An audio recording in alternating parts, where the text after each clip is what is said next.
Hello and welcome to the Conscious Youth Podcast. Today we're here with Lilia Kardenas. Would you like to introduce yourself? Hi, Jake. Thank you for having me. It's great to be here. I'm really excited about having a conversation together. I am an English teacher, a non-dual therapist, and generally a person who is very curious about how things work. And to explore how things work, I think it's necessary to explore how mind works. So I consider myself a mind scientist in a certain sense. I'm very interested in truth. And that is something that I love to explore and to communicate to other people. Yeah, it's the same for me. Anything to do with the truth or the deeper things in life, you can't not be interested in it. Absolutely. Have you been doing this podcast for a long time? No, it's only recently I've started it. I've only got 2 episodes up at the minute. I started it about 2 weeks ago, and I'm just trying to get as many people on with the non-dual understanding so we can just share this message. Wonderful. So what's the best way you would describe non-duality to someone that's never heard of it or that don't quite understand it yet? An interesting way that comes to mind would be to ask them what they think about it and then probably help them explore what it is. I think non-duality is a fancy term that is thrown around quite a lot. Yes. And I think everybody tends to have their own definition of non-duality. Many people equate it and conflate it with mantras and rituals and wearing a wreath of flowers on your neck. Yeah. So that would be a classic, a hippie understanding of non-duality that people may have, just because that word is often used in conversations about spirituality. Yes. But in general, I would not want to impose my understanding of non-duality onto anyone. And if I were asked this question, I would try to do my best to help the other person explore the nature of their being. I think that is ultimately what non-duality boils down to. Yes. Who we are. Why are we here? Why is experience that we're experiencing happening the way it is? Why is it not happening some other way? Who we think we are. I think in non-duality, what is happening now, because this thing, this term, this trend is becoming popular, people start having beliefs about non-duality. And what we tend to do is we put the cart before the horse. In a certain way, we adopt a belief, we adopt a belief such as everything is one. Love is something that connects all of us. You are God. Everything is perfect already. I have no boundaries. And instead of openly exploring whether or not that is the case, we may feel drawn to adopt this belief and then try to make sure that the experience agrees with this belief. So it's the other way around. That's why I think it's so important to actually start where we actually are, to start with the truth. With the truth as we see it. So if a person thinks, for instance, that, I feel that I am myself, and to me, myself is my limited being residing somewhere in my chest, then that's where we start. We don't start by saying that we are all one wonderful unity, and then we try to start with the self. Start with the self. Start with what is true for the Yes. self. I think. So it's interesting you say that you're a non-dual therapist. Have you done, was you into therapy before the non-dual understanding, or has it came together? So basically, I had been in therapy. I had been doing therapy, and I was mainly doing it from a position of a therapist who sees a self as a collection of fragments or parts. Yes. I had not had a particular understanding as to that self being a construction in consciousness, of the activity in consciousness. I didn't see the self for what it was. I just saw it for the way it worked. A very materialistic view of the self, the way that I think so. Society puts it together and the way that you're taught to give it to other people. Absolutely. I was also exploring it and trying to figure out which methods worked in therapy. And some traditional therapeutic methods do really work. And they're often thrown out with the bathwater, I think, when non-dual therapists come along, you know. So for instance, that mindfulness meditation that may be looked down on by many non-dual people as, oh, you know, that's spirituality 101. You don't even understand what you are doing because you're looking at things as just separate objects. But it really works, you know, there is an occasion for everything. That's where I started with mindfulness meditation. It just started from there and then progressed into what it is now. So I think everyone's got to start somewhere. And it's not got to be right at the deep end, if you want to call it that, or everyone's got to take time, and everyone takes time to come to the understanding of. Yes. So how would you say to someone, so how would you deal with trauma in someone without the non-dual understanding and with the non-dual understanding? What would be, I know it varies from person to person, but what would be your, sorry, what would be your approach? I actually think that the non-dual understanding is not contrary to the traditional understanding of trauma that I personally had. I think they're actually quite complementary. Yeah, they go together, but for the people that don't quite. Yes, you know. Absolutely. So the first thing I would want my client to recognize, what I would get them to recognize, is that they have different parts within themselves that have different expressions. For instance, you can see this with yourself when you have conflicting needs, for instance, or conflicting desires. Maybe you want to start a business one day and you imagine how amazing that would be. And you're almost ready to sit down and write a business plan for that. But then next day, you kind of go, what, you know, me starting a business? Oh, come on, you know, I will never do that. And then on the third day, there will be another part that will come along and say, oh, no, you know, we need to do integration. We need to better ourselves, you know, and stuff like that. So I would get my client to recognize that all those different expressions are, one, valid, that there is a good reason why these expressions come up the way they do. And then second, that harmony, peace, and happiness, which everybody ultimately wants, lies within the integration of the bringing together of all those parts. So what we're going to do in therapy is to bring every single expression of ourselves, that we may call, using a fancy word, parts in therapy, bringing that together and seeing how we can create friendship and loving understanding within ourselves of all those parts, so that we don't bulldoze some of our parts, that we don't see them as not valid or not useful or sabotaging ourselves.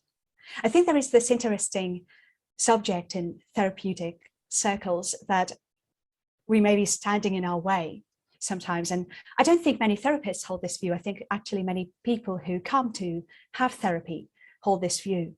Very often I would hear people say things like, I'm just in my own way. I feel I'm in my own way all the time. I'm not letting myself do what I want. And I recognize that it's me that is somehow wrong. Yes. And what we try to do in therapy is to understand that every one of our parts is formed for a specific reason and holds a truth, a personal truth.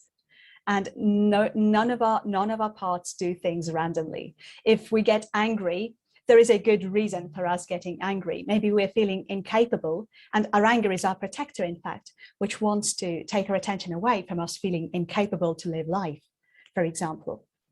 Or if we're feeling depressed, maybe we may feel that there is this absolute futility in the circumstances that we find ourselves in. And we create this depression as an effect to maybe produce a certain outcome. So depression is not as passive as we may think. It is actually a mechanism that pushes us to do something for a very good reason. To propel us forward. See, absolutely. It's interesting because I suffered deeply with depression before I come to understand a lot of it. And it's like I've took myself through the journey, because I never went to a therapist or anything like that. I just sort of did it all myself. I was determined that if I was depressed, I need to understand why.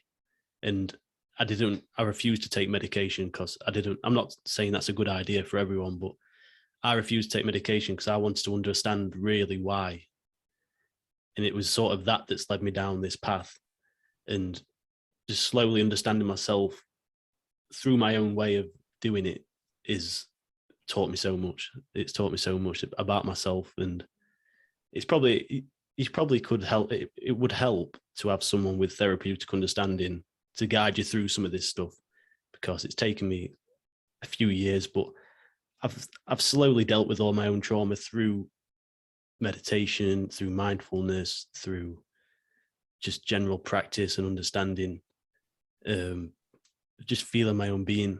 And I did all that just simply from feeling my being. It's as simple as it sounds. I put myself, it was strange. How would you describe like a dissociation disorder? A dissociation disorder. How would you describe that? I think. Yeah. Are you interested in the non-dual interpretation? Yes, because I think what happened is I didn't really realize that I was dissociating until I went through all these meditations, and then realized that I was actually dissociating quite a lot. And I was using the non-dual understanding as another way to dissociate. It wasn't until I brought the dissociation together with the person I wanted to be. It was strange. I had to integrate the two. And then once I'd integrated the two, it was just, that was like the blossoming. And I didn't realize. Yeah. you answered your own question, Jake. Yeah. Do you realize that? Yeah. I do that all the time. So I could sit here all day and basically tell you how common dissociation is in spiritual circles. That is basically the most common dynamic that you will see in the spiritual circles. And look, let's be honest, many people come to non-duality because they're suffering. Yes. And their suffering is mainly connected with some part of their physical experience. So maybe it's a trauma that they suffered, and they may link it to specific circumstances. And every time a sound, a smell, a word, a specific signature in a person comes up in their experience, they will see that as a trigger. Not necessarily they will do that consciously, they will do that unconsciously. Yes. And they will respond. So there is always this physical trigger that elicits a response in a being. And it's interesting that spirituality basically offers you an amazing way to deal with that. It says physical is an illusion. So what is bothering you is an illusion. Yes. And it looks like what you are sharing is that you are saying that you came to a point where you realized that integrating the physical is also very important, because otherwise you're just creating a new duality. Yeah. For a while, I was like separating myself. I was like using my practice as a way to escape the feelings that I didn't want. And then when the practice stopped, those feelings I didn't want came back up again. And I was struggling they was contradicting each other, because in one understanding, I was feeling peace and love and bliss.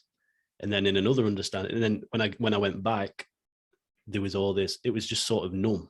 Those feelings wasn't there. And the understanding was still there, but the feelings wasn't connected between the two. So that's where it was contradicting, because it's like, why do I feel numb if when I'm practicing, I feel love, bliss, and understanding? But when I'm not practicing, it's not. So it took a while to put that together. Absolutely. And when you do put that together, the thing such as paradox stops to exist. Yes. Because we do struggle a lot with paradox, don't we? We kind of see paradox traditionally, maybe in scientific circles, or at least that's how I saw it in my skeptic stage in my life. Yes. We tend to see it as a negation of the validity of a method. Whenever there is paradox, we put a large red cross over something whenever we spot that there is something contradictory within that thing. Yes. But I think it's really natural that we see paradox, because if unless we do integration, unless we realize that we comprise everything, and I literally mean everything, I literally mean Zelensky and Putin, love and hate, everything, that's all us. Unless we recognize that, there will always be contradiction, and we will see that contradiction because that will be the way that things work for us, you know. Yes. But only from the position of the understanding, which is the non-dual understanding, that everything is one, that everything is already contained within this one singular field. Only from this understanding we recognize that paradox is only a thing that exists if we divide something that is indivisible into separate parts, because that division is artificial.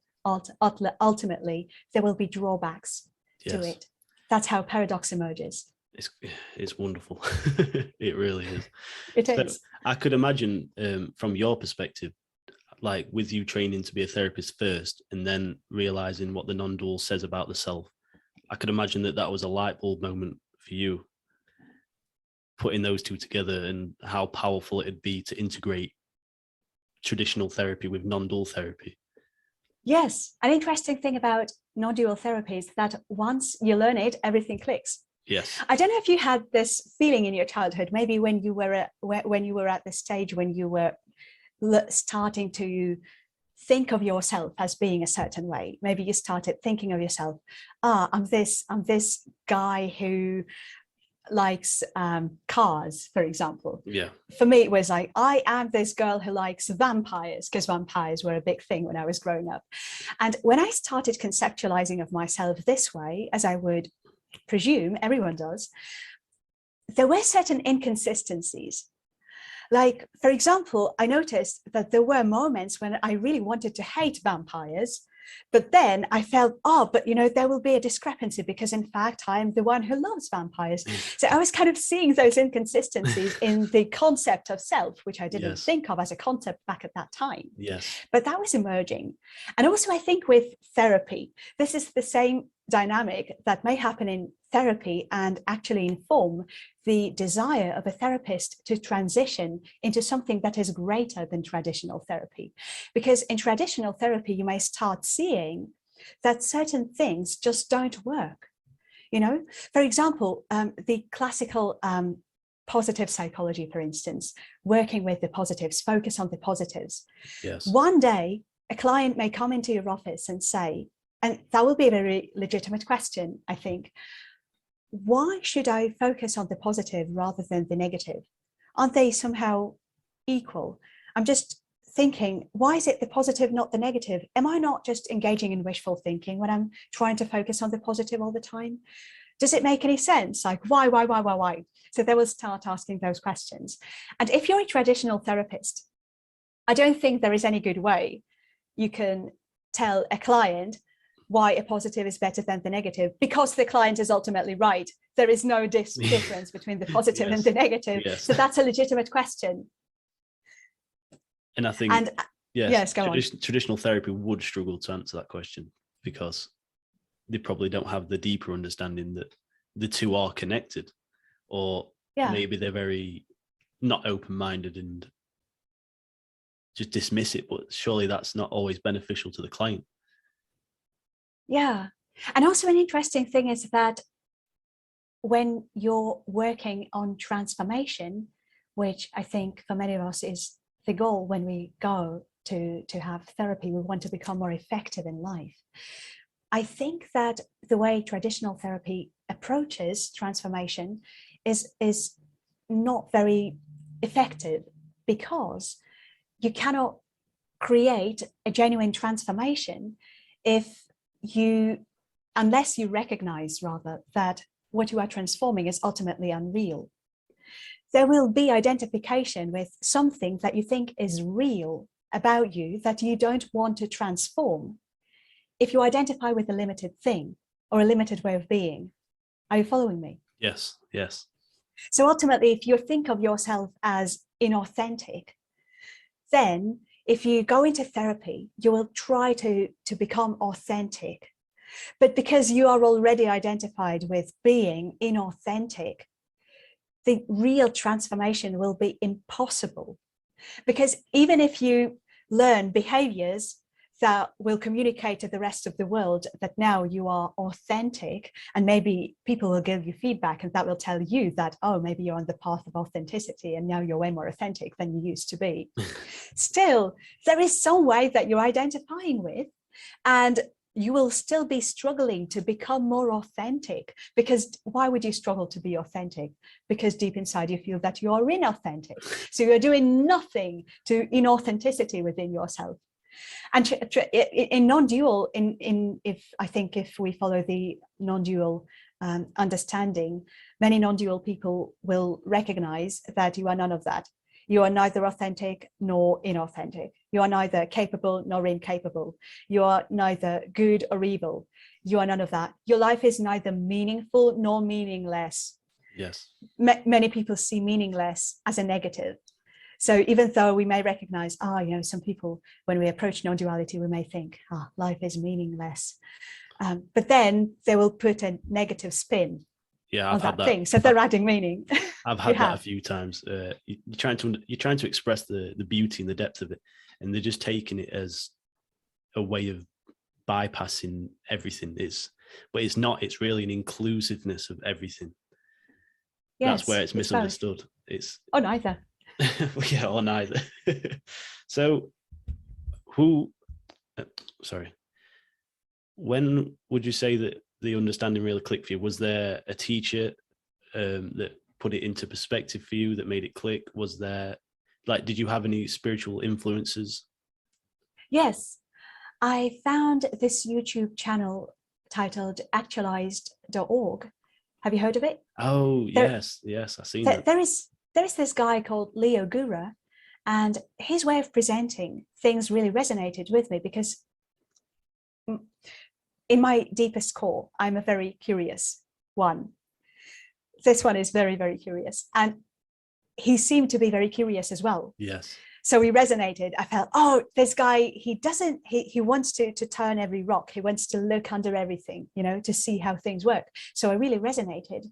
And he had this option on his website where he reviewed the best books on spirituality and also other areas of life, health, medicine, science, politics, you name it. Yeah. So I got that list and I started going through the books within that list. This list was very comprehensive. It covered different areas of life, not only spirituality. And those books that he selected for that list were very high quality. They were not written of a position of limitedness and hatred, but rather they were written from a position of inclusiveness. That's why I found so much wisdom in those books, even though they were written by very, very different authors from all walks of life. Yeah. And that's how I found my first spiritual teacher, Peter Ralston. Peter Ralston is a no bullshit man. He has a very, very clear-cut approach to non-duality. And one thing that he taught me, or rather that the being with him and around him taught me, was being very vigilant every time a belief would come up. So that really helped me understand that whenever we base anything on belief, that's when we're running away from truth. Yeah. So belief and truth would be two things, making the distinction between which would be very, very helpful for a seeker, I think. Yeah. As we talked earlier in this conversation, we mentioned that sometimes people may put the cart before the horse, in the sense that we adopt a belief in meditation that something should be a certain way, that maybe meditation will lead us to opening up our heart, and that's how we approach meditation. So then we sit down and we try to feel when the heart will be open, instead of contemplating what is actually true in our experience. So Peter Ralston taught me that, and I'm very grateful for that. He also made me very vigilant to the notion of ideals that we have for ourselves. And he also taught me to draw a distinction between enlightenment, ergo non-dual abiding consciousness, direct experience, and transformation, which has to do with how we construct our identity, if we want to construct one, because not constructing any is also an option. And it turns out that it's a very liberating option. Yes, and that's one thing I didn't take into consideration for a while. Like you say, there's the non-dual understanding experience, the very direct experience. Like if you don't integrate that, like that's another thing with integration into it and the transformation. If you keep that separate from the integration, I don't think you can keep them apart, to be honest. I think ultimately they will just merge together anyway. Absolutely. And that brings us to a very important point about psychology, I think. Psychology happens in consciousness. So we, as consciousness is doing psychology. Therefore, it would be erroneous, I think, to say that psychology is somehow contradicting non-duality. Yeah. Psychology is happening in non-duality. It's just one, it's one of the ways consciousness is manifesting itself, which is so interesting, yeah, I think. So this is a little off subject, but sorry, Jake, before you ask that question, can I just restart my camera to make sure that everything is recorded? Yes, no worries. Thank you. I'll be very quick.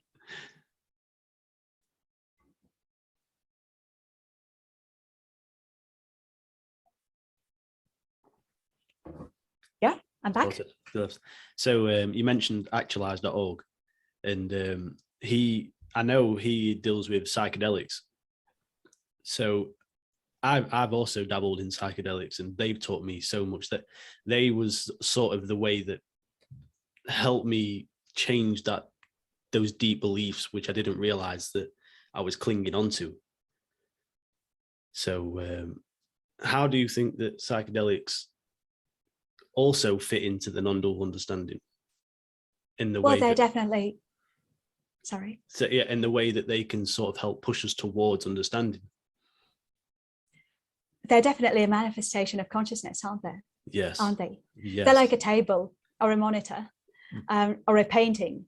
You know, I have some wonderful paintings on the wall, and I think the reason that this question is often asked about psychedelics is because there are contradictory ideas about psychedelics.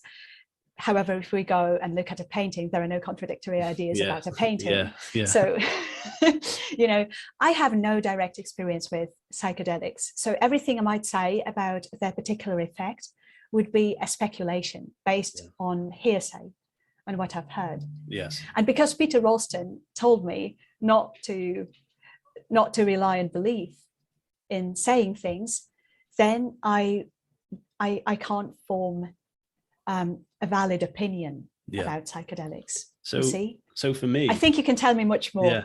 So for me, there was the deep depression, and it got to a point where I was like, you know, it's something I didn't really want to do before, because I knew and know people that have done it, and they've told me about how it can really, your mentality really can get slippery, and things become loose. And so I was like, you know what, I'm feeling this way anyway, I'm just gonna do it.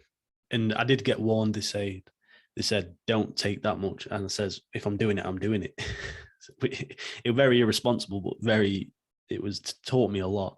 And about 40 minutes later, everything started to become wiggly. If you've heard Alan Watts, when Alan Watts talks about everything becoming wiggly, that's what you experienced. Yes, it was an actual experience, that everything was wiggly and everything was sort of merging together, and there was nothing solid whatsoever. So it was like taking the spiritual wisdom and taking the spiritual words that we hear and putting it into it's like putting a VR headset on and experiencing those words, but for an actuality through seeing and the mentality. And I'm not going to lie, it was terrifying. It was a bad experience. I think I had a psychotic break, but that was essentially it was like a restart. It was like someone hit the reset button, because I went into like a manic mode, and by the end of it, it's like my mind couldn't cope anymore. And I think what was happening is the depression was getting projected into a visual aspect, because there was like a dark cloud that was following me around the whole time. And it was like this dark cloud was putting weight on me, and that was the visual representation of the depression. And then by the end of the night, it was like a mini explosion went off inside my head, and I was just left feeling like a newborn baby. That's the best way I could put it. I was left feeling like a newborn baby. I was just seeing everything for the first time. I didn't know who I was. I didn't know where I was. I didn't know what anything was. I just knew that it was. that's the only thing I could say. And it was from that moment that I knew that there was a lot more to life than what I thought there was before. And it led me on that. Yeah, it led me on that journey, definitely. Well, it looks like you found that perfect moment from which you can do effective transformation. Yeah. When you're absolutely blank, you know, the preconditioned state of the mind. Yes. Which is absolutely blank. And I think I have this conviction that, in fact, in my experience, that would be the most fruitful place from which we can reform. Definitely, because from that moment, that's when I didn't even realize it. I started to rebuild my life in a different way. I started to look at things in a more, not positive way, but more optimistic. Because before, with the depression, everything was so down and nihilistic, and everything was bad. But from this brand new perspective, this brand new slate cleaned, I could go back into life and decide which way I wanted to view it now. It was a wonderful experience because it gave me the opportunity to try to start again. It was literally, it's wonderful. It's like I died, but psychologically. I'd literally died. It's wonderful what you're sharing. Yeah. Yes, it was an awesome experience. And then I had one more time after that.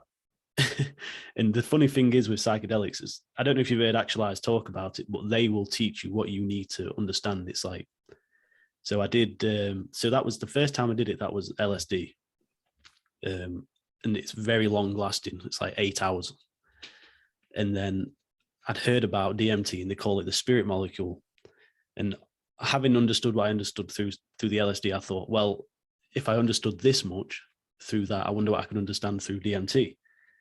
So I did the DMT, and that was, that's a lot more intense because it just hits you in a matter of seconds. And I got transported to this beautiful place, but you get spoken to in not in words, but you get spoken to through telepathy, if that's the best way to say it. And the message I got was, why are you doing this? You've already got the understanding you need. Put it down. And it reminds me of when Alan Watts says, once you've got the message, hang up the phone. Don't keep going back to it because you clearly don't need it. You're just messing with it for the sake of it now. And I never did it again after that. And I never needed to. Yes. In fact, spirituality may be a coping mechanism for many people. That could be one way of managing life, you know, always returning back and back and back and never retiring. Yeah. Never retiring and actually saying, yeah, I've got it. You know, I've got it. And now I can go and live life. I think in spiritual circles, it's interesting that I would have this belief and way of seeing things, and I don't know, maybe some of the listeners will also have this. When you get into spirituality so deep that you identify with it as a way of being, yes, and then it's very difficult for you to let go of it, and you think of the new goal right now of you becoming a spiritual teacher of a kind. It's like a university, you know. Yes. Yeah, so if I kind of graduate through this spirituality process, then the pinnacle of it will be like me writing a book about spirituality, or like something in the realm of spirituality. Yes. Maybe becoming a spiritual guru or something, or starting a YouTube channel about it or anything. I don't mean to say that those things are wrong or somehow not to be done. I think they're fantastic things, but provided they stem from a genuine desire to not be able to do otherwise, you know. Yes. You will know if you can't do otherwise. You're doing this podcast, so perhaps you could not do otherwise. You cannot not do it. Yeah. And it's interesting that spirituality is very powerful once you take it into all other areas of life.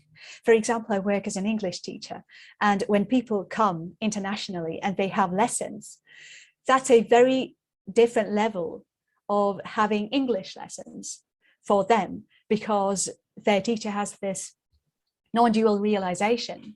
So that seeps into everything that we do. Or if we go and do gardening, if we go and collect litter, or if we talk to a neighbor, whatever we do, if we work in a nuclear plant, I'm pretty sure we need more people who would go and work in a nuclear plant from a non-dual understanding than spiritual gurus. We have plenty of those. Yes. You need, yes, like you say, we need more people in the relative sense to go into Absolutely. the world and to share that. It's interesting for me because I actually work as an Amazon delivery driver. So I meet all these new people all the time, and it's strange because I come to them. I've never met them before, but I'm coming to them, and I don't know if they can sense this. I don't know, but I generally seem to get on with everyone I meet, and I think because I approach it with, I don't know the best way to say it, but I approach them with this non-judgmental point of view and understanding that they're even awareness, and everyone is that. So there's just that instant connection with everyone.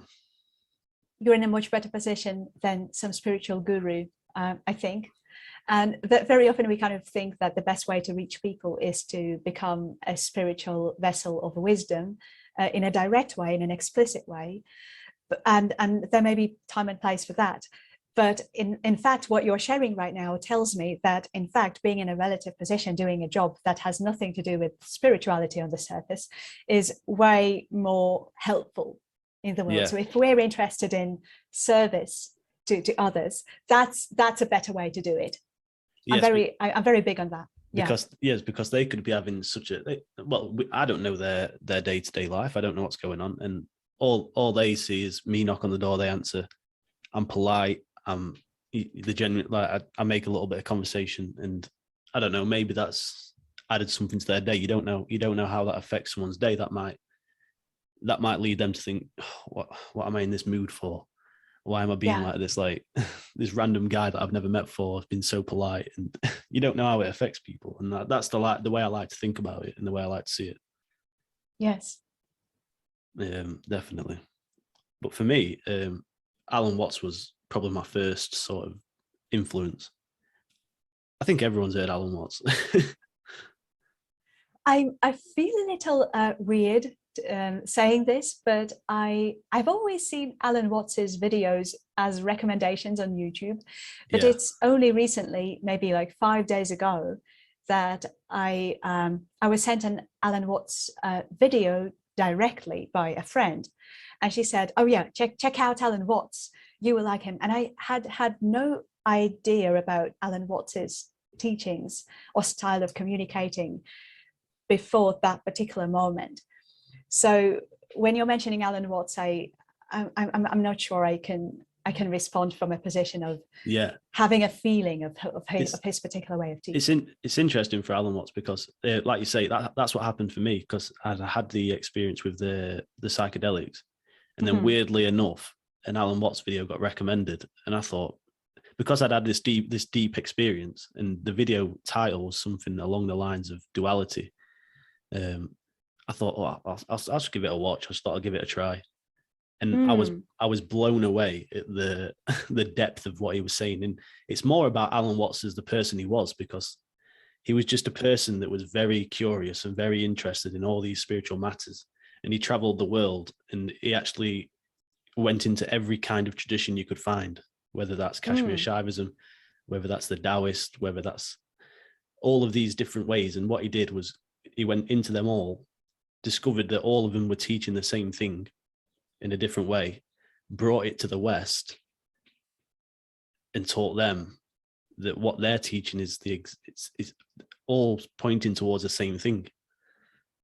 And he made it in a way that the West could understand, because there was a time where the Eastern view was very different to the Western view.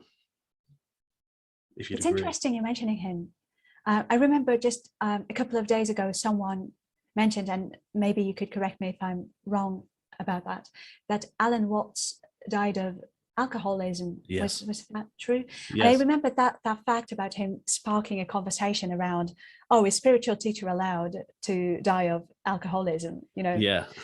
And I just, that may take us on another route of exploration, perhaps maybe here, but I just want to mention something with regard to that. And this also has to do with the relation between spirituality, kind of the non-dual realization, and the more traditional fields of human development, psychotherapy being one Yeah. of those domains.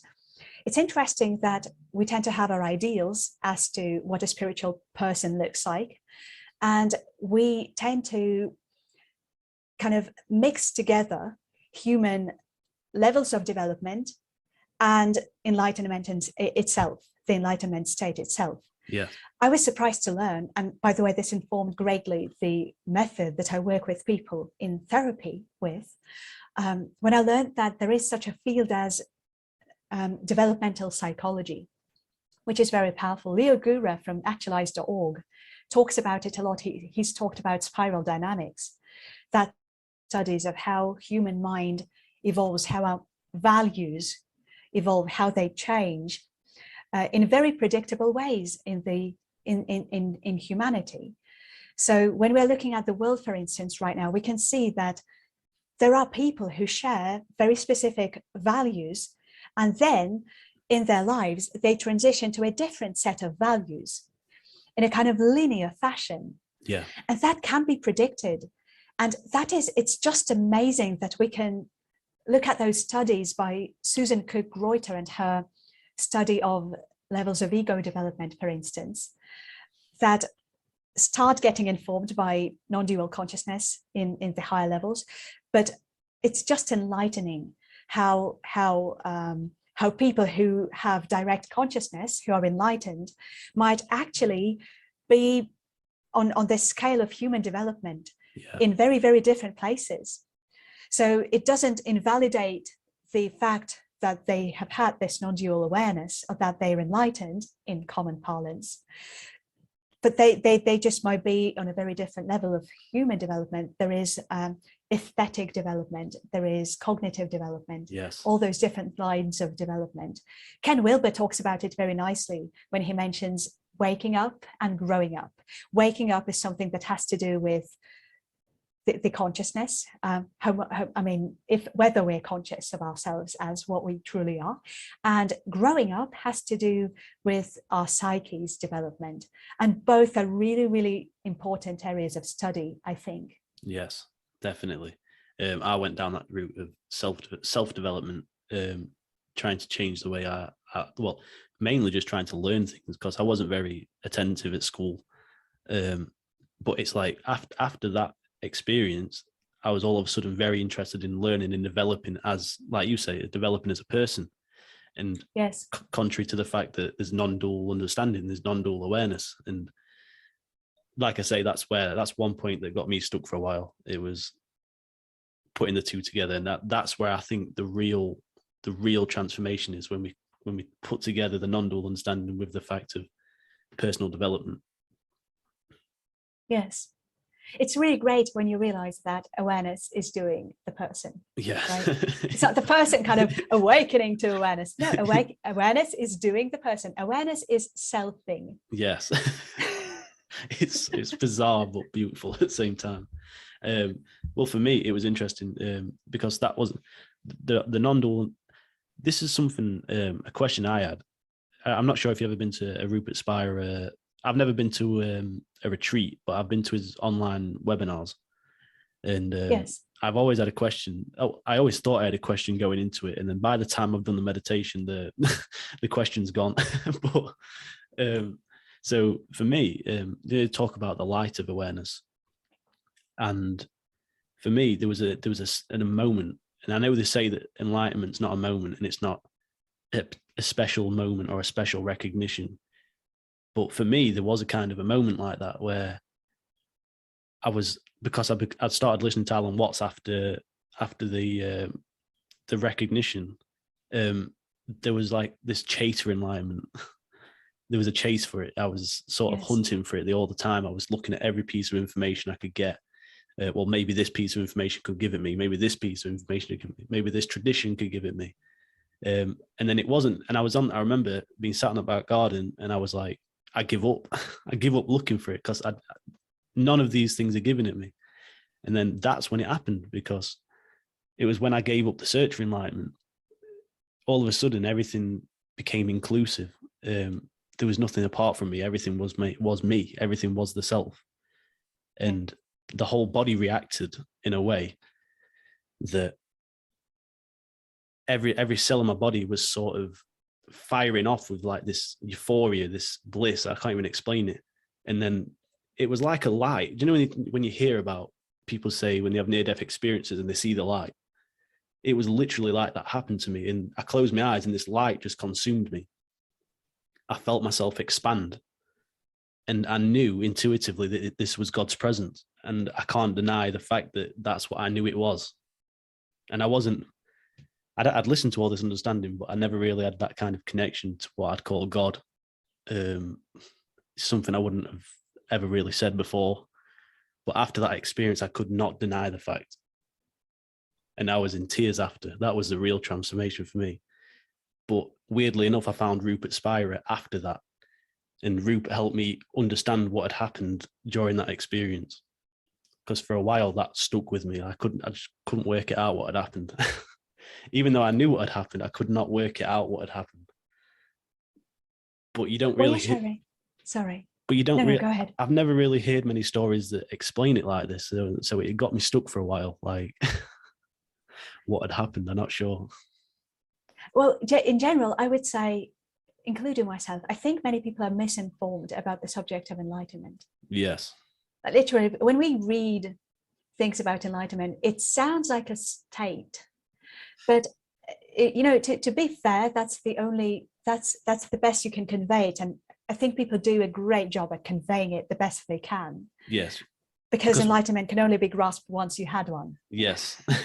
So that it's really frustrating to be on a listener's end and to listen to all those masters and even kind of Joe Schmo saying that, oh, I've had this enlightenment experience and it just went so amazing, Yes. It's just the bliss, it's harmony. Yes. And you're sitting there and you try to relate it to your experience. And then when things get even more confusing, and I would really love us to talk about this if we can, is when a higher self is brought into business. Yeah. It's like this distinction that is made between a lower self and a higher self. I think that is so confusing that literally, to me, that is an intention, and I recognize that the intention is very good behind it, but the discrepancy that is created that makes one think that there is two selves and they're both given equal validity. I think that is very confusing. Yes, because go on. It sort of creates like a sort of like not a split personality, but it creates like this split version of yourself, and you're trying to think, well, how do I connect to this higher version of myself? Am I speaking now from a lower self in my mind, or am I speaking from my higher self? How do I distinguish which self is speaking? Yes, I had that for a while. Yes, me too. And it was trying to differentiate the two. But yes. For me, after the integration, the experience makes sense. I don't even really need to ask the question anymore, because for me, what I realized is that moment, that recognition wasn't a moment in time.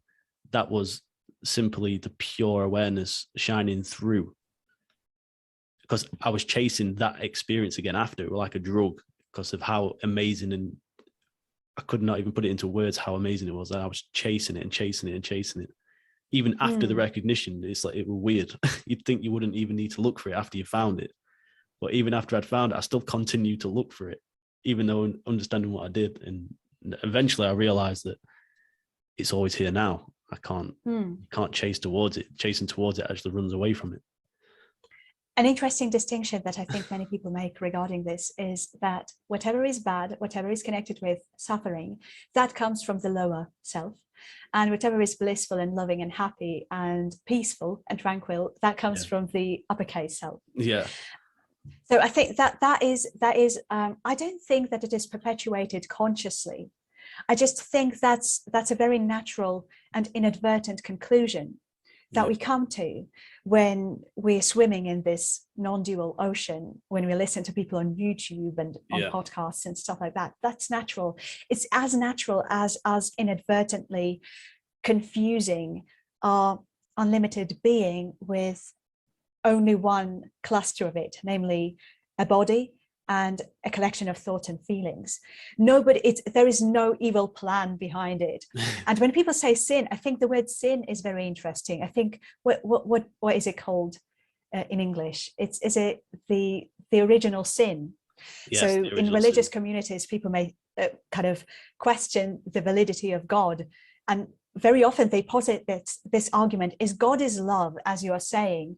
Why do little babies, why are they born with a sin? How have they sinned? Yes. And then maybe there will come a Buddhist and make a whole theory about past lives, and everything.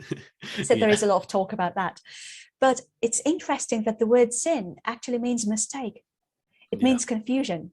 Originally, etymologically, it means taking one thing for something that it is not. Yes. That's all that is to the word sin.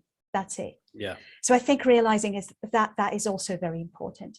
So when we're talking to ourselves, I think this may be useful to some of the listeners who are trying to put things together, and going, oh, am I speaking? I'm suffering right now. Oh, this is on behalf of my of the separate self. So I'm being the separate self now. No, we're always being one and the same thing. You are being you. And if you are suffering, you are suffering. And the suffering is also you. It's not some other thing that is also sharing the time and space with you. I think suffering is probably the greatest teacher, because I think, like you say, if people were differentiating suffering with the lower self and bliss and stuff with the higher self, if they want to still make that distinction, I'd say suffering comes from the higher self, because suffering actually teaches us the most. In my experience, that's a great way to put it. In my experience, anyway, stop confusing the two. Anything that's easy, anything that's an easy pleasure or easy bliss comes from the lower self, because it's easy to get. But the suffering really comes from the higher self, because that's the most challenging. And once that's understood and overstood, then the real bliss shines through, I'd say, personally. You talked about dissociation earlier, and I just felt like adding something that also touches upon what you just said. Dissociation is it's a very distinct state of being. And many spiritual teachers, I can actually see spiritual teachers and spiritual people making this new identification with what they think of as a higher self, and inadvertently they communicate from that position. What I'm trying to say, I guess, is that in dissociation, what happens is a trauma, basically. So that brings us back to the trauma. Yeah. How I see trauma now as a therapist is an artificial fragmentation in consciousness, which nonetheless takes place. This may sound paradoxical, and I'm pretty sure you know what I'm talking about. Yes. This is like when we arrive, we're whole and complete.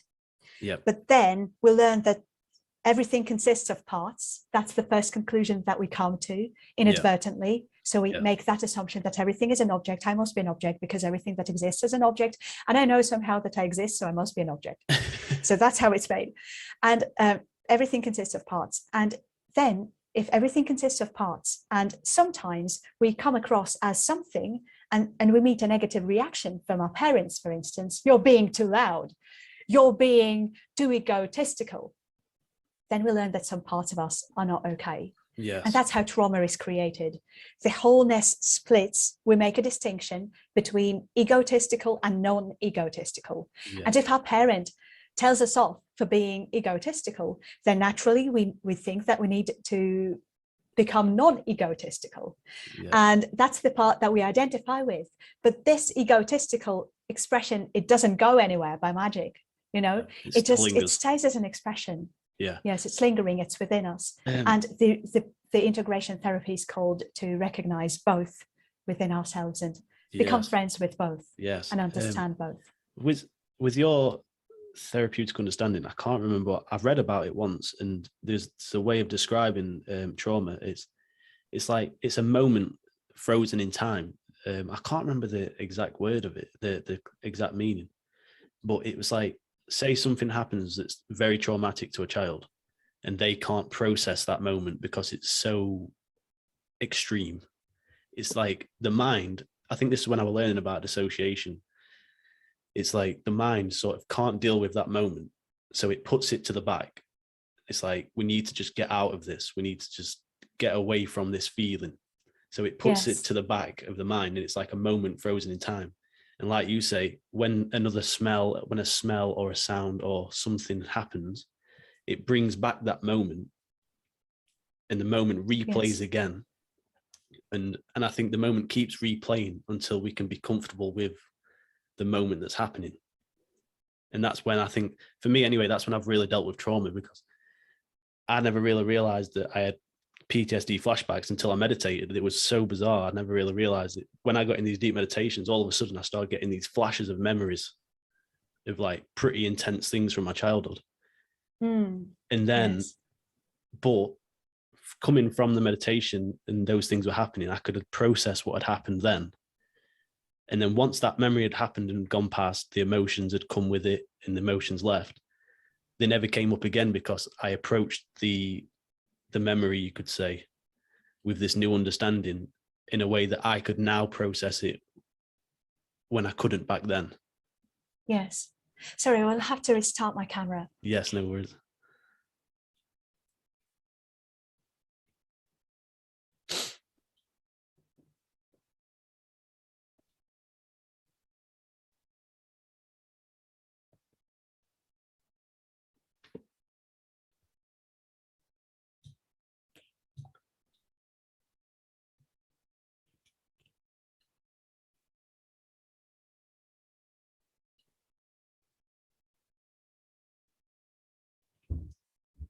Technology, eh?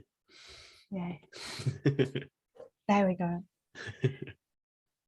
What you're sharing made me think about a very useful distinction that I think we could make in therapy, and that is one between dissociation and suppression. I think what trauma implies, what happens in the moment of trauma, what you refer to as the moment frozen in time, right? Yeah. That's like when we recognize that part of us is unwelcome, it's unsafe. Yes. I think safety is such an important need. We all share it, safety and connection.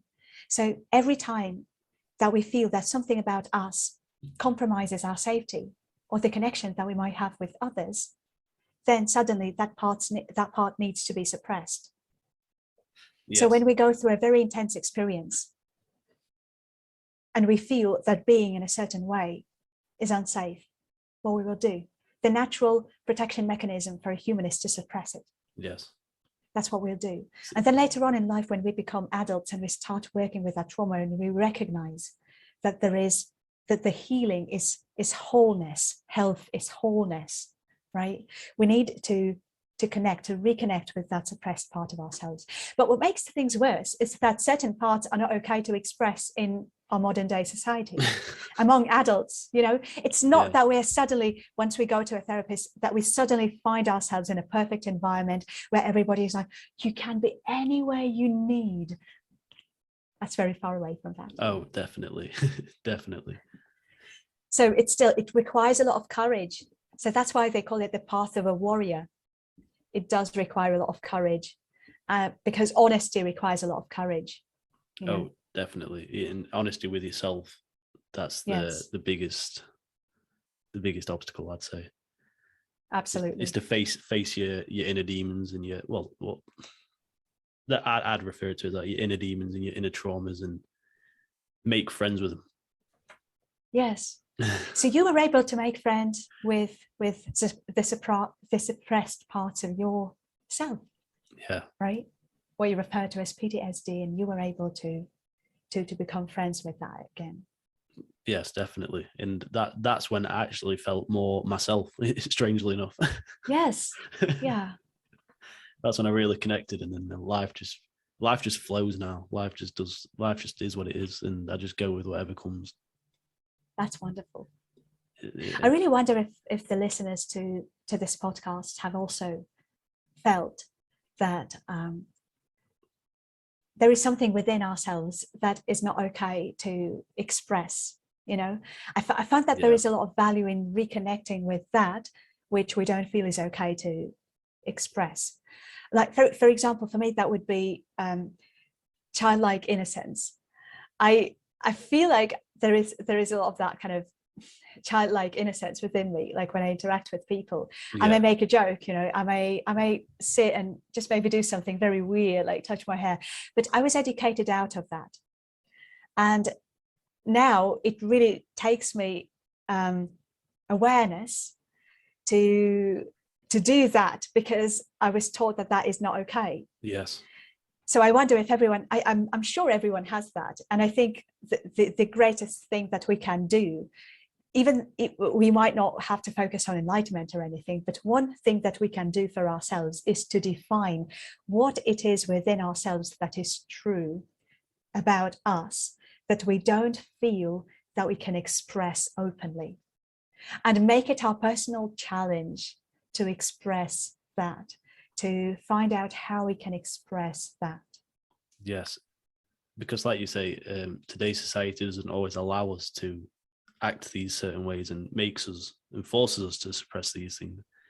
Yes. But the people like, when you hear people say, "Oh, this guy's nuts," but you typically find that those people are actually the happiest because they don't care what society thinks about them.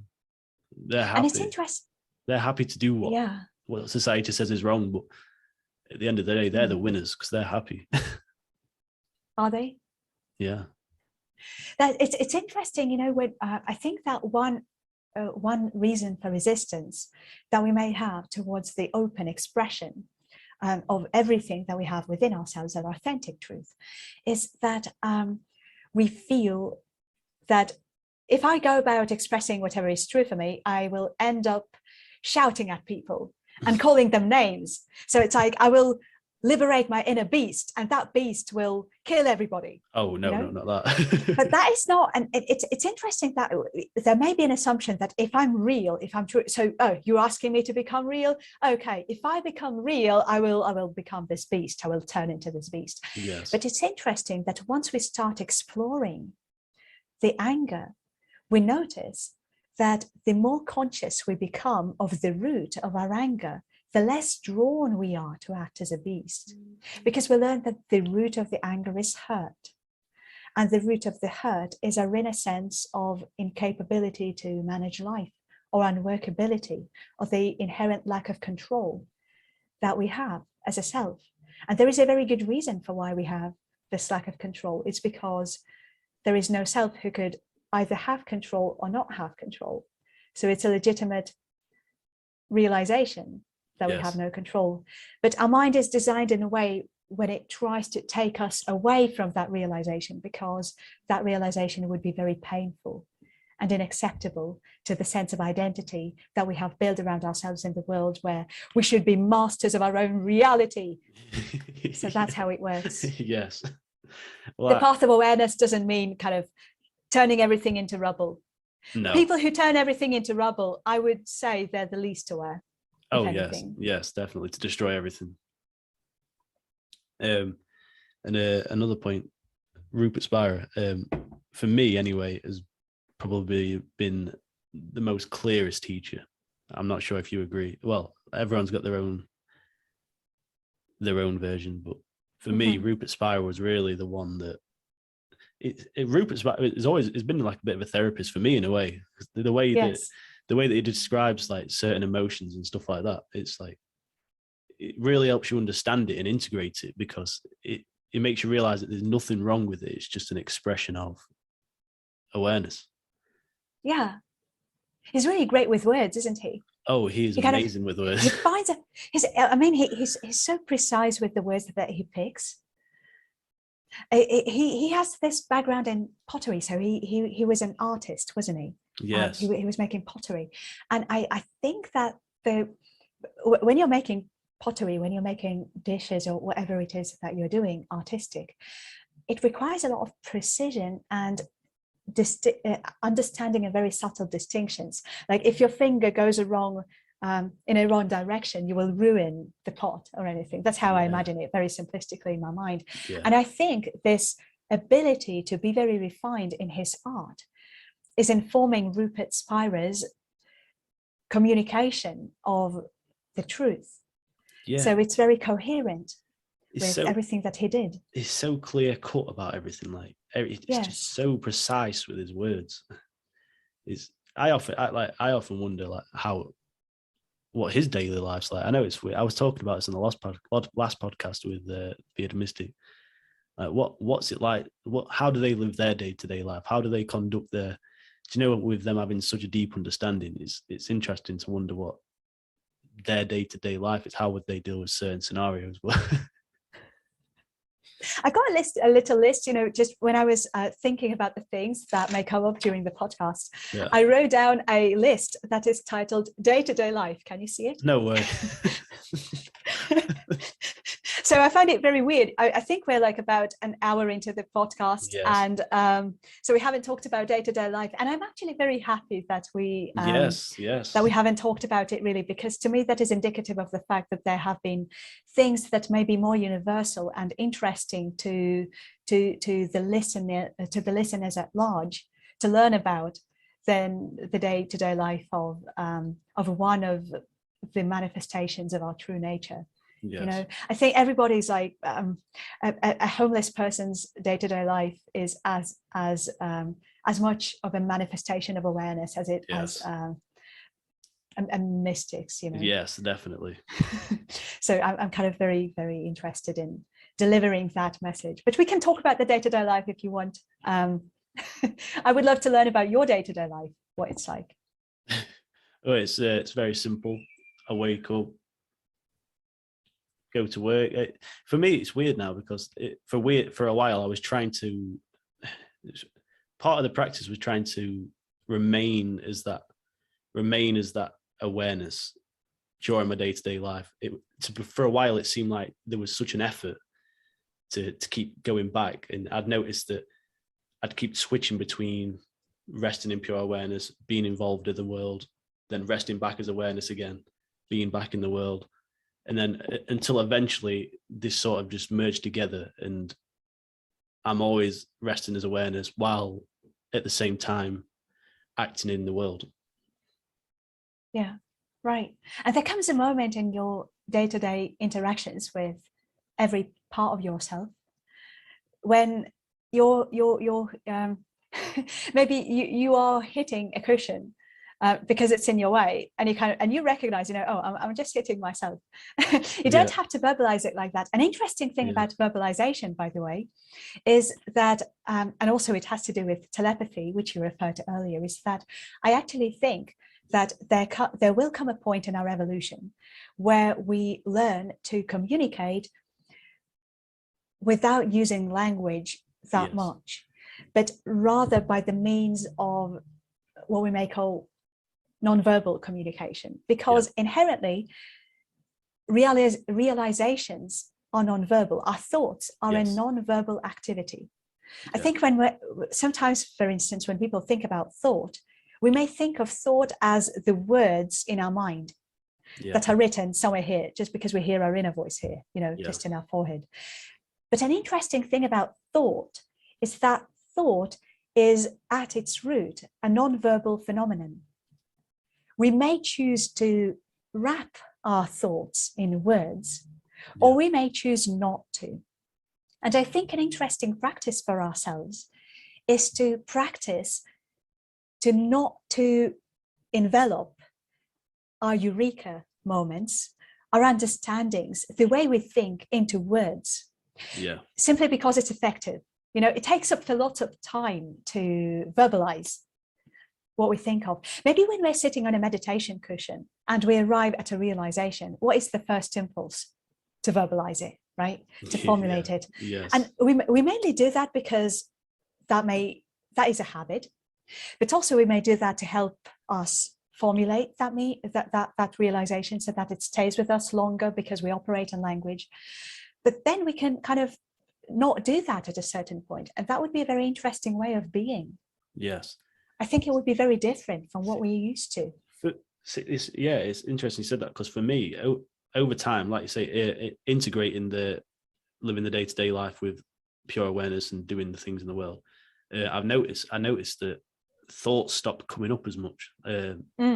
Well, like you say, verbal thoughts. Like verbal thoughts. I don't really think in words much anymore. It's hard to explain. Like the verbal aspect of it's just slowly, because for me, I've classed it as sort of a superpower. Have you heard of aphantasia, where you can't visualize things? I think I've always had that. So for me, like my mental activity has always been a bit different because I don't think in images or necessarily think too much in words. I just think, in a way, think in emotion or think in the way I feel. I don't really verbalize it too much.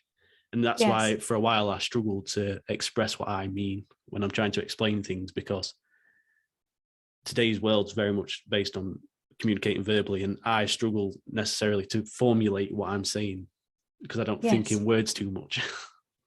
Yeah, I get this. I really get this. And Rupert Spira, I think he's one of those masters of verbal communication. Yeah. I'm really excited about this subject. I think there is so much to be said here. Like, for example, when we realize that our thoughts are at their core non-verbal, then suddenly we see that our thoughts and our feelings are not as different as we used to think they were. Yeah, they're the same thing. Yes, they're the same thing, exactly. The reason why we may feel drawn to separate the realm of thought into a separate domain is because we see the thoughts as verbal constructions. They're like talk in our head. But once we see that a thought is not primarily the words, but the impulse, the energetic impulse that arises, that we may then choose or feel drawn to verbalize, then we see that our thoughts are just as transparent as our body, as our feelings, as everything we touch. Yes. You know, so that could be one way towards the recognition of our nature as inherently transparent. And I'm working on this interesting course right now. I don't know whether it will be a course or a book, or maybe I will just put it into a post, like 5 lines, and that will be it. I don't know yet. But I'm thinking of maybe describing the qualities, the so-called qualities of awareness, such as transparency, spaciousness, timelessness, openness, and learning to embody these qualities in our day-to-day life in very practical ways, and then teaching practical ways of how people can do that. Yes. Because what happens after enlightenment is not a void. There is still experience. Yes, it is void and it is experience. So it's up to us what to do. We suddenly feel like that child when parents go on vacation and they leave the child a credit card, you know, maybe with $100,000, and suddenly the child is completely free. So the child can do whatever. Exactly. So after enlightenment, it's a bit like that, you know, given we go on the path of integration. And if there comes this moment in our life when we learn that, oh, you know, we can do everything. It doesn't really matter. Nothing has inherent meaning other than that we give it. So suddenly we can reconstruct everything that we want. And it's really freeing. That's the real liberation, the real freedom, I think, to add any meaning we want to things. So I think it would be very interesting to explore how we can embody the qualities that are apparent and inherent in consciousness in our day-to-day life. I think that would be an interesting thing. Yeah, and definitely, I think that's something that the world needs is, like you say, a clear-cut way of including these things in the day-to-day life and a way to actually apply them. Yeah. In a way that's useful in the world. Because right. I think a lot of people hear the things like spaceless and timeless and stuff like that, and they hear it and they think, oh, it's some mystical stuff. And and even if they had an enlightenment, they kind of may go, okay, so yeah, I've realized that my nature is this and this. So well, just how do I live my life? So there is still that confusion. Enlightenment it does not give us some unity. It does influence the way we see things. So it's a difference in perspective, but there still may be patterns in our mind, or there may be activities, like we may be doing a job. And wow, so what do we do now? Okay, I've had that question. So I really wanted to get more guidance and clarity as to what to do. Yes, so you do realize that you are this consciousness. So how do you live this life from the realization that you are the consciousness? Yeah. Because you, in a way, as an aspirant as well, you expect that the moment you recognize this, everything will just make sense and everything will fall into place. But it's not. It's really the beginning. Yeah, absolutely. Yes, that's true. And maybe being spacious, one way of integrating that would be to make sure that you incorporate and embrace polarities. For example, when people talk about unity, especially in this modern day situation, you know, when the war is happening in the world. So when people talk about unity, what they mainly mean is the unity at the exclusion of the bad things. So it's like unity is about the good things, but what about the bad things? Don't they also comprise unity? So spaciousness, or kind of the absolute ability to integrate everything within yourself, like a space in a room, without questioning, I don't like that chair, you know, that is a real power. And I think we can cultivate this power within ourselves, and to see everything from this position. I actually incorporate everything. So I both incorporate the good stuff and the bad stuff, and the judgment as to whether this stuff is good or bad, you know, so it's all of that. Yes. So yeah, go on. Sorry, finish what you were saying. Oh yeah, I was just saying that perhaps we could be deliberate about us doing that. So perhaps we could find within ourselves the polarities that we are very sensitive to. Maybe there will be a specific resistance. Maybe we don't like people of a particular race. And inner work is no time to be politically correct, you know.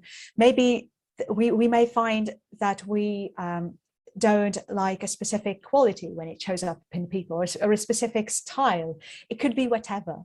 So when we find that there is this dislike, then we can actually see, oh, but I'm like the space in the room.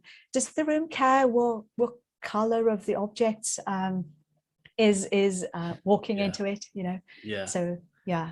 It's funny you said that. I listened to that meditation the other day, Rupert Spira's, the yoga one, where he talks about the space in the room, and I think that's a really helpful way of understanding it. Is the space in the room any different than the space outside? It's just a wall that seems to make it seem limited to this particular space, and that was a brilliant way of putting it.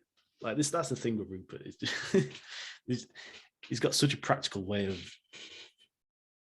putting it in words in a way that's applicable. And if you're trying to explore that, then good on you. Go down that road, I'd say. And did you say you're from Ukraine? Yes. How are you dealing with obviously the current situation? Like, that must be difficult. How's that challenged you? Well, my family and I haven't suffered physically as much as people from other areas of Ukraine. Yeah. For example, we have a city called Mariupol, and Mariupol is now a ruin. Literally, it would be difficult to find a building there that hasn't been bombed or shelled. It's a total ruin. There's a lot of rubble. Like people, it's impossible to survive there, and many people, civilians, have died there. So obviously, we're in Kiev right now, which is the capital of Ukraine, and the greatest thing that we have felt would be a front line being very close to us. So a couple of days ago, Russians pulled back from the borders of Kiev, and they left the Kiev region mostly, but we were very close to the front line, and we could hear the shooting, the bombing, rocket launching, stuff like that. And we could hear explosions that were very, very loud. Wow. So we had to tape up our windows. And my husband made a little shelter in our flat, very far from the window, as much as he could, to make sure that if anything, if the windows would blow in, then we would be safe from the glass, because that is the most common reason for people getting injured, because they stand very close to the window, and then the explosion wave may just, you know, wipe them down. Shatter the window, yeah. Yes. So we have been kind of taking these very practical ways of making sure that we're secure and safe in our flat as much as we could. But there is this sense that there is no safe place in Ukraine to be, even though the western part of Ukraine had been relatively untouched at first. Then still certain towns and cities were attacked in the west of Ukraine. So many people were forced to leave their homes. Some were evacuated to other areas of Ukraine. Others were just, they chose to go to other countries. They were uprooted. So it has touched every one of us personally. Here, I find that the non-dual understanding and the seeing of truth has been very, very helpful, because it gives you perspective. So the perspective you take is very different onto everything that is happening.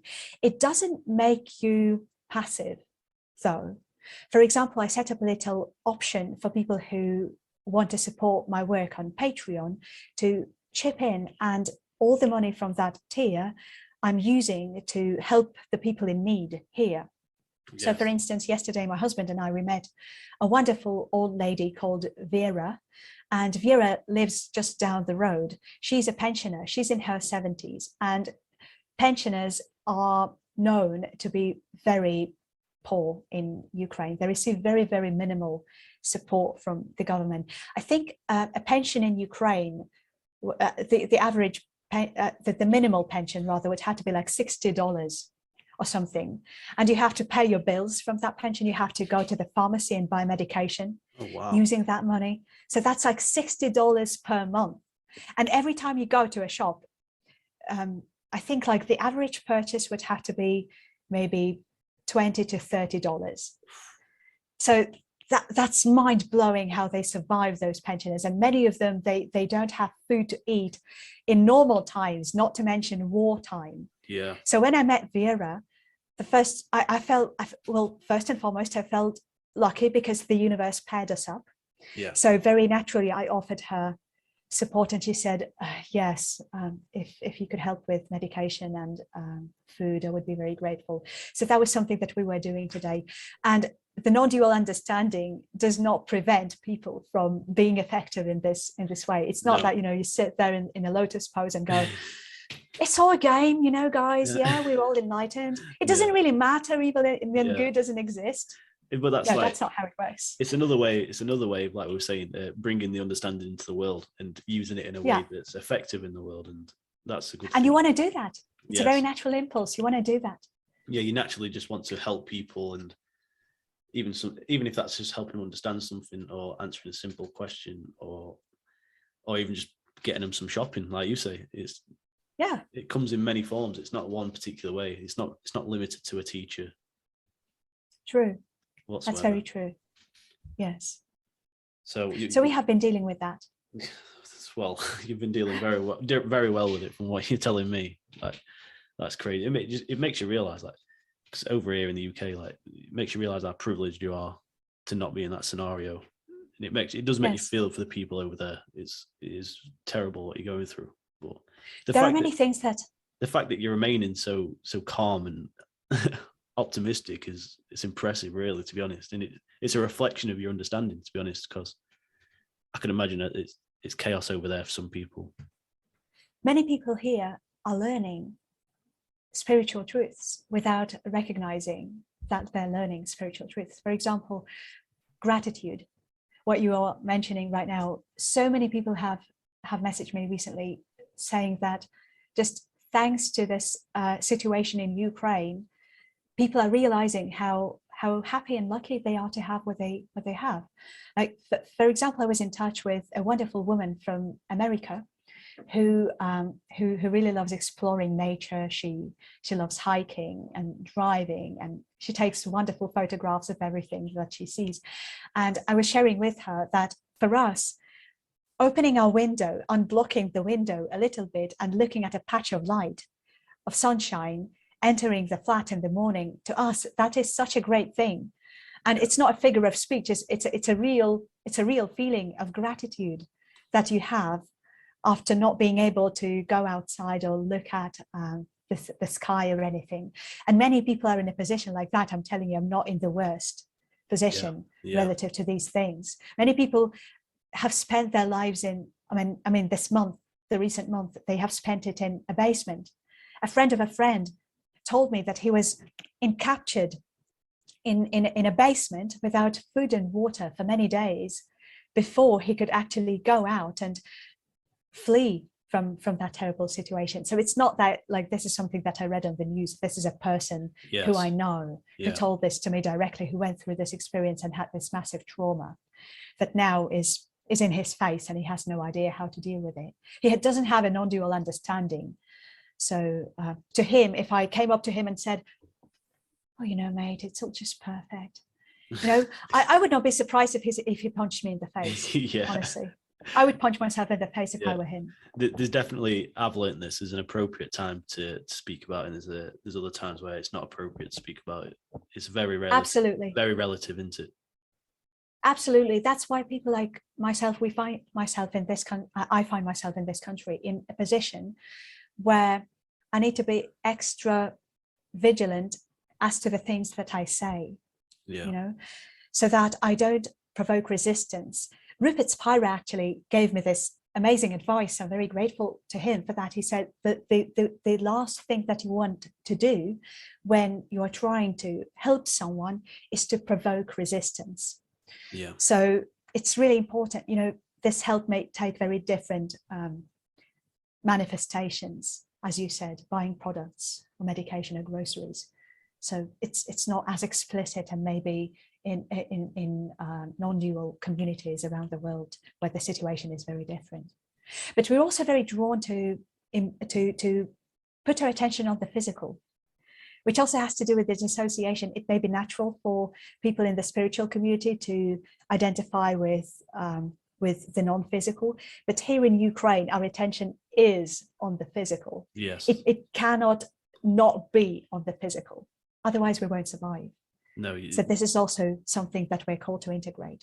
Yeah, there's a time to focus on one more than the other. Yes. Especially in your situation. Absolutely. Well, it's been a pleasure speaking to you. I think it'd be a good place to wrap it up there. Yes, thank you. I'd definitely thank you for having me. I'd definitely do this again, part 2, if you're up for it at some point.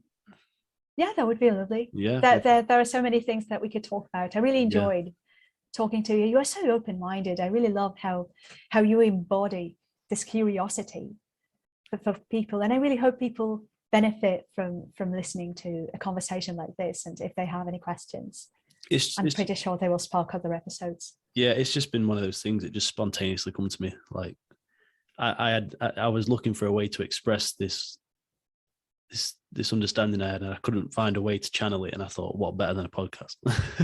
Yeah, very natural. A very natural way of doing it. So it's been a pleasure having you on. Thanks for your wisdom, your guidance. Thank you. And your understanding. So thank you so much. Lovely. I hope to talk to you again. Yes, definitely. That would be lovely. Thank you for coming on, and we'll catch you on the next one. Bye. Great.